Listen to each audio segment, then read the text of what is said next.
Salam jumpa dalam Renungan Harian MSI Indonesia.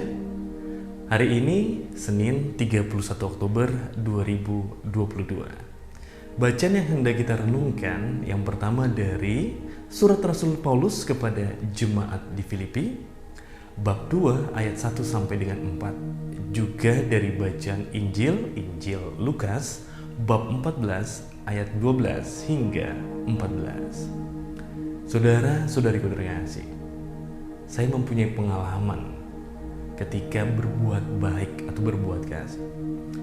Ketika saya berbuat baik atau berbuat kasih kepada sahabat saya, teman saya atau saudara saya, maka kemudian mereka akan mengucapkan, terima kasih. Terima kasih sahabatku, terima kasih saudaraku. Tetapi ketika saya berbuat kasih kepada orang-orang yang membutuhkan, orang-orang yang berkekurangan, orang-orang yang kelaparan, mereka juga mengucapkan terima kasih. Tetapi terasa berbeda sekali kualitasnya, kedalamannya. Pernah ketika saya memberikan sejumlah uang kepada seorang pengemis, dan mungkin baginya nominal yang saya berikan cukup besar, apa yang dilakukan orang itu?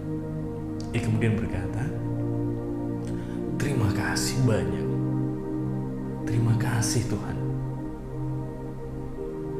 Saudara-saudariku terkasih, perhatikan ketika kita berbuat baik kepada orang-orang yang di sekitar kita, yang mungkin mempunyai keadaan tidak jauh berbeda dari kita,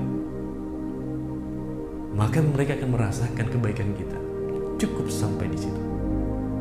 Tetapi ketika kita berbuat baik kepada orang-orang yang menderita, orang-orang yang kelaparan, kita tidak hanya menghantar mereka pada diri kita, tetapi ternyata kita menghantar mereka kepada Tuhan.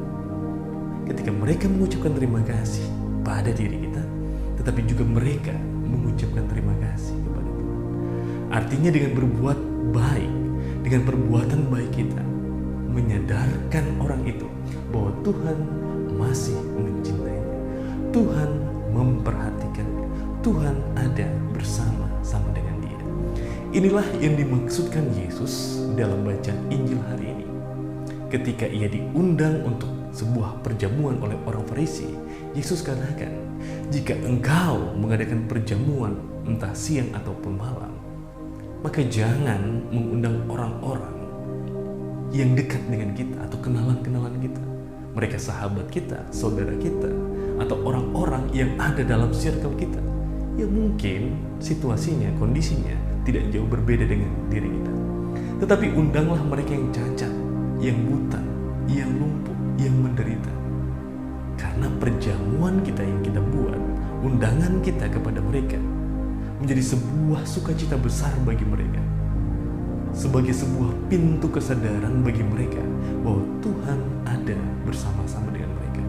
Ini juga ditegaskan oleh Rasul Paulus kepada jemaat di Filipi, di mana ia katakan bahwa perbuatan kasih kita atau diri kita jangan pernah kita arahkan untuk diri kita sendiri.